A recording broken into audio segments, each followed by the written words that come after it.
ایک مرتبہ اللہ تعالیٰ نے روحیں قبض کرنے والے فرشتے اسرائیل علیہ السلام سے دریافت کیا کہ اے اسرائیل، آج تک جن لوگوں کی روح تو نے قبض کی ہے ان میں سے کسی پر تجھے کبھی رحم بھی آیا؟ اسرائیل علیہ السلام نے عرض کیا کہ اے پروردگار، تو خوب جانتا ہے کہ روح قبض کرتے وقت ہمیشہ میرا دل دکھتا ہے، لیکن تیرے حکم سے سرتابی کی مجال کہاں؟ خدا تعالیٰ نے پوچھا کہ یہ بتا کہ تجھے کس پر سب سے زیادہ ترس آیا اور کس کی موت پر تیرا قلب تڑپا؟ اسرائیل علیہ السلام نے عرض کیا کہ یا الہی، ایک موت ایسی ہے جو نہیں بھولتی، اور وہ غم ایسا ہے جو تنہائی میں بھی میرے ساتھ رہتا ہے۔ ایک کشتی مرد و زن سے بھری ہوئی سمندر میں سفر کر رہی تھی۔ اللہ عز و جل نے حکم دیا کہ اس کشتی کو فنا کر دے۔ میں نے کشتی کو پاش پاش کر دیا۔ پھر آپ نے فرمایا کہ سب مرد و زن کی روحیں قبض کر، لیکن ایک عورت اور اس کے نوزائیدہ بچے کو چھوڑ دے۔ میں نے اس حکم کی بھی تعمیل کی، سب کی جانیں قبض کر لی۔ ایک بہتے ہوئے تختے پر ماں اور اس کا بچہ رہ گئے۔ سمندر کی لہریں اس تختے کو اپنے ساتھ لے آگے بڑھتی رہیں اور تیز ہوا نے اسے انن فنن سینکڑوں میل دور سمندر کے کنارے پر پہنچا دیا۔ میں اس ماں اور بچے کے بچ جانے سے بہت خوش ہوا، لیکن اسی آن حکم صادر ہوا کہ اے اسرائیل، جلد ماں کی روح قبض کر اور بچے کو اکیلا چھوڑ دے۔ اے باری تعالیٰ، تو خوب جانتا ہے کہ یہ حکم پا کر میرا بھی کلیجہ کانپ گیا تھا، اور جب میں نے اس شیر خوار کو اس کی ماں سے الگ کیا تو مجھے کس قدر تکلیف پہنچی تھی۔ اب اس واقعے پر ایک مدت بیت چکی ہے، لیکن وہ بچہ برابر یاد آتا ہے۔ حق جل شانہ نے اسرائیل علیہ السلام کی عرض سن کر فرمایا، کیا تو جانتا ہے کہ وہ بچہ اب کہاں اور کس حال میں ہے؟ اسرائیل علیہ السلام نے عرض کیا، اے میرے پروردگار، تجھی کو معلوم ہے۔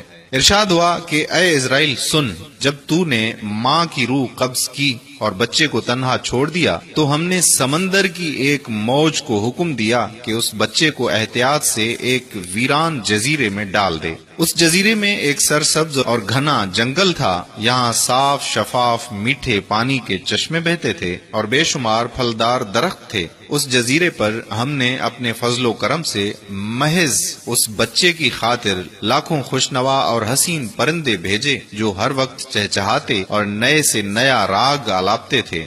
ہم نے چمبیلی اور پھولوں کے پتوں کو حکم دیا کہ اس بچے کا بستر تیار کرو تاکہ وہ اس پر آرام کی نیند سوئے۔ ہم نے اسے ہر خوف اور ہر خطرے سے محفوظ کر دیا۔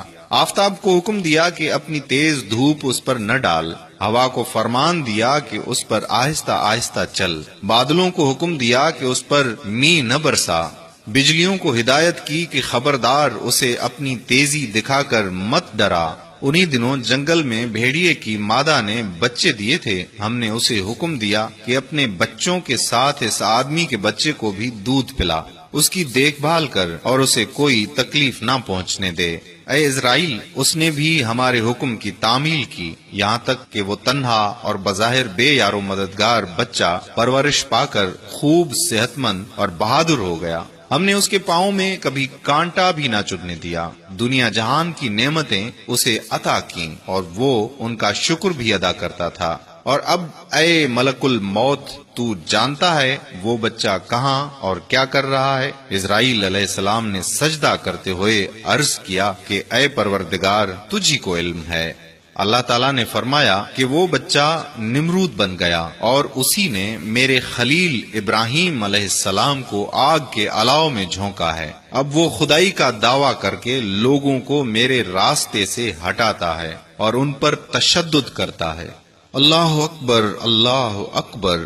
قارئین اکرام، ایک وہ مہربان پالنے والا جو اتنی ساری نعمتیں عطا کرتا ہے اور ہم ناشکرے بن جاتے ہیں، اس حد تک کہ نمرود نے خدائی کا دعویٰ کر دیا، اور بے شک اللہ کسی کے ساتھ ظلم نہیں کرتا۔ نمرود نے اپنے اوپر ظلم کیا اور اس کو ملنے والے عذاب کی مثال رہتی دنیا تک قائم رہے گی۔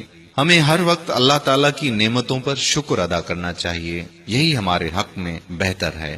اگر آپ نے ابھی تک ہمارا پیج پیارا اسلام لائک نہیں کیا تو ابھی سے لائک کر دیجئے تاکہ ہم ایسی مزید معلوماتی ویڈیوز آپ تک پہنچاتے رہیں۔ اور اگر آپ نے ابھی تک یوٹیوب پر ہمارا چینل پیارا اسلام سبسکرائب نہیں کیا تو ابھی سبسکرائب کر دیجئے تاکہ ہم ایسی مزید معلوماتی ویڈیوز یوٹیوب پر بھی آپ تک پہنچاتے رہیں۔ جزاک اللہ خیرہ۔ السلام علیکم ورحمۃ اللہ وبرکاتہ۔